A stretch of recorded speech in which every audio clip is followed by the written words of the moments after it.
사랑하는 여러분, 한 주간에도 평안하셨습니까? 오늘은 제49가 기도의 특권을 사용하라 라는 제목으로 말씀의 은혜를 나누겠습니다. 여러분 가지고 계시는 구역공과 249페이지를 펴시고 함께 읽어가면서 은혜를 나누겠습니다. 나눌 말씀은 야고보서 5장 13절에서 18절 말씀이고 외울 말씀은 야고보서 5장 13절입니다. 함께 읽겠습니다. 너희 중에 고난 당하는 자가 있느냐? 그는 기도할 것이요 즐거워하는 자가 있느냐? 그는 찬송할지니라. 읽겠습니다. 예수님을 그리스도로 믿게 되면 많은 특권이 생깁니다. 먼저 하나님께서 우리를 죄인이 아닌 의인으로 여기셔서 우리에게 영생을 선물하십니다. 영생 동그라미 칩니다. 또한 하나님의 형상이 회복되어 더 이상 하나님의 진노와 심판을 받아야 하는 존재가 아닌 그가 사랑하시는 자녀가 됩니다. 자녀 동그라미 쳐놓습니다. 그리고 하나님의 영이자 예수 그리스도의 영인 성령님이 함께 하셔서 영원토록 지키고 보호하시며 인도하시고 위로하시고 치료하십니다. 성령님 동그라미 쳐놓습니다. 무엇보다 이제부터 주치입니다.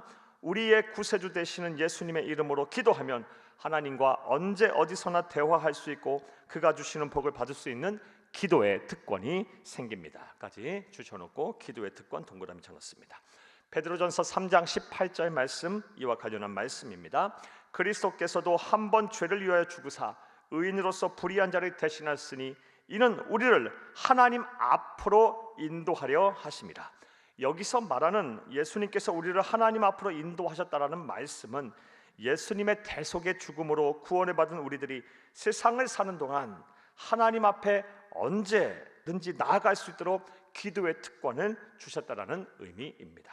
그렇다면 이제부터 괄호합니다. 오늘 전체 내용에 대한 문제의 제기입니다.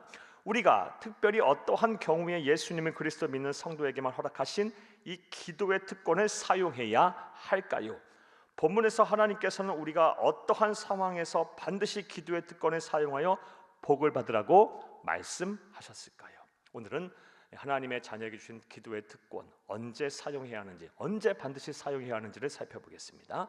첫 번째로 인생의 고난을 만났을 때 기도의 특권을 사용하라고 말씀하셨습니다. 주치고요. 인생의 고난 동그라미 쳐놓습니다.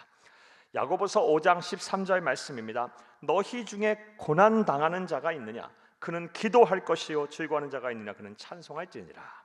성령의 감동을 받아 야고보서를 기록한 야고보 사도는 고난을 받을 때 기도하라고 말하고 있습니다. 그러므로 주칩니다. 저와 여러분은 고난 당할 때 반드시 기도의 특권을 사용해야 합니다. 그렇다면 인생의 고난을 당할 때에 기도하라는 말은 무엇을 의미하는 것일까요? 이에 대한 첫 번째 해석은 주칩니다. 고난에서 벗어나게 해달라고 하나님께 도움을 요청하라는 것입니다. 주치고 동그라미 1번 합니다. 시편 50편 15절 말씀입니다. 환난 날에 나를 부르라. 내가 너를 건지리니 네가 나를 영화롭게 하리로다. 또 다른 해석은 주칩니다. 고난 중에 깃들어 있는 하나님의 뜻을 찾으라라는 것입니다. 주치고 2번 합니다. 고난 당할 때 기도하라는 말의 두 가지 의미였습니다. 먼저 하나님은 죄를 범하는 자녀들이 주칩니다. 자신의 죄를 깨닫게 하시고 하나님의 품으로 돌아오게 하시려고 당신의 자녀들이 고난을 당하게 하십니다. 고난을 우리에게 주신 하나님의 뜻, 첫 번째 뜻은 자신의 죄를 깨닫고 하나님 앞에 돌아오도록 하기 위해 우리에게 고난을 주십니다. 시편 119편 67절입니다. 고난 당한 것이 내게 유익이라. 이로 말미암아 내가 주의 율례를 배우게 되었나이다. 나아가 하나님께서는 때로는 주칩니다.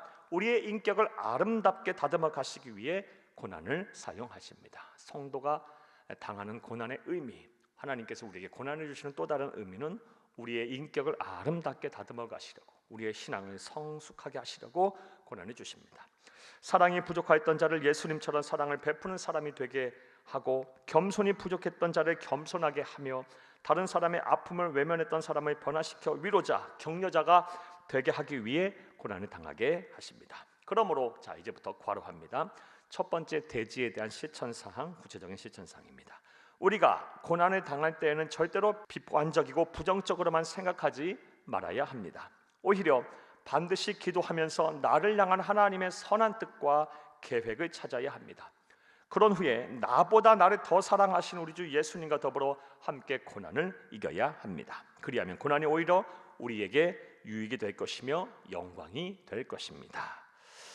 두 번째로, 본문에서 하나님께서는 우리가 어떠한 상황에 반드시 기도의 특권을 사용하라고 말씀하셨을까요?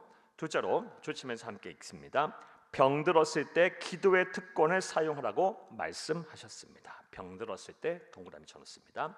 사람이 병들었을 때만큼 마음과 생각이 무너지고 외롭고 힘들 때가 없습니다. 따라서 주십니다. 병들었을 때에는 반드시 생명의 주인이자 삶의 주인이신 예수님께 병을 낫게 해달라고 기도해야 합니다. 그런데 본문을 보면 우리가 병에 걸렸을 때 조금 더 특별한 기도를 명령하십니다. 야고보서 5장 14절 말씀입니다.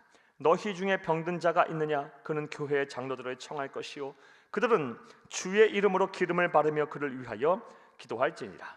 여기서 말하는 장로들이란 당시 교회의 지도자들인 목회자들과 평신도 대표들을 말합니다. 즉 주칩니다. 몸과 마음의 병이 들어 기도해야 한다면 혼자서 기도하지 말고 목회자들과 성숙한 신앙인들과 함께 병 낫기를 기도하라라는 것입니다. 또한 또 역시 주칩니다. 기도의 의학적 치료도 병행할 것을 말씀하시고 계십니다. 본문에서 기름을 바른다라는 것은 당시의 의료적 행위를 말하는 것입니다. 당연하게도 의학과 과학 또한 하나님께서 우리에게 주신 문명이라는 선물입니다. 따라서 생명의 근원이신 하나님께 여러분의 병을 낫기 위해 기도하되 의학적 치료 또한 병행해야 합니다. 이것이 하나님의 뜻입니다. 무엇보다 주칩니다. 병을 낫기 위한 기도의 최종적인 목표가 영혼이 구원을 받는 데 이르러야 한다라는 것입니다. 믿음의 기도는 병든 자를 구원하리니 주께서 그를 일으키시리라. 혹시 죄를 범하였을지라도 사하심을 받으리라. 그러므로 너희 죄를 서로 고백하며 병이 낫기를 위하여 서로 기도하라. 의인의 간구는 역사하는 힘이 큼이니라. 야고보서 5장 15, 16절입니다. 병든 자들을 위해 교회가 합심하여 믿음의 기도를 할 때 먼저 죄를 서로 고백하여 하나님께로부터 죄 사함을 받고 그 다음에 병이 낫기 위해 기도하라고 말하고 있습니다. 이를 통해 우리가 병든 자를 위해 기도할 때 하나님이 진정 우리에게 원하시는 것이 무엇인지 잘 알 수가 있습니다. 자, 주치입니다. 하나님은 우리의 기도를 통해 병의 고침을 받는 것도 원하시지만 무엇보다 죄의 문제를 해결하고 우리의 영혼이 구원받는 것을 원하십니다. 주쳐놓습니다. 사랑하는 여러분, 예수님의 그리스도 믿어 하나님의 자녀가 되면 아버지가 되시는 하나님과 기도로 대화할 수 있는 특권이 생깁니다. 기도의 특권이 생깁니다. 이 특권이 얼마나 강력한 힘을 가지고 있는지 본문에서 구약의 위대한 선지자 엘리야의 예를 들어 설명을 하고 있습니다. 엘리야는 우리의 성전과 같은 사람이로되 그가 비가 오지 않기를 간절히 기도한즉 3년 6개월 동안 땅에 비가 오지 아니하고 다시 기도하니 하늘이 비를 주고 땅이 열매를 맺었느니라. 야고보서 5장 17절 18절 말씀입니다. 아방 시대에 이스라엘이 우상을 숭배하고 하나님을 떠나자 하나님이 진노하셔서 이스라엘 땅에 3년 6개월 동안 비가 내리지 않았는데 우리와 똑같이 연약하고 부족한 성품을 가진 엘리야가 믿음으로 기도하자 그의 기도로 비가 내렸다는 것입니다. 이처럼 구원받은 하나님의 백성인 우리에게 주신 기도에는 놀라운 특권이 있습니다. 이제 주칩니다. 이 특권을 마음껏 사용하시기를 바랍니다. 무엇보다 기도로 인생의 고난을 넉넉하게 이기고 육체적 정신적 질병에서 고침을 받아 복된 인생을 사는 여러분 되시기를 간절히 바랍니다. 할렐루야. 말씀과의 만남을 봅니다. 1번, 이 세상을 사는 동안 하나님 앞에 언제든지 나아갈 수 있도록 하는 그리스도인의 특권은 무엇입니까? 기도의 특권입니다. 언제 어디서든 우리 주 예수 그리스도의 이름으로 기도하면 하나님과 대면을 할 수 있습니다. 하나님과 만날 수가 있습니다. 자, 2번 봅니다. 병이 낫기 위한 기도의 최종적인 목표는 무엇입니까? 하나님은 우리의 육체적 정신적 질병을 낫기를 원하시지만 그것보다 더 간절히 원하시는 것은 우리의 영혼이 구원을 받는 것입니다. 3번 보겠습니다.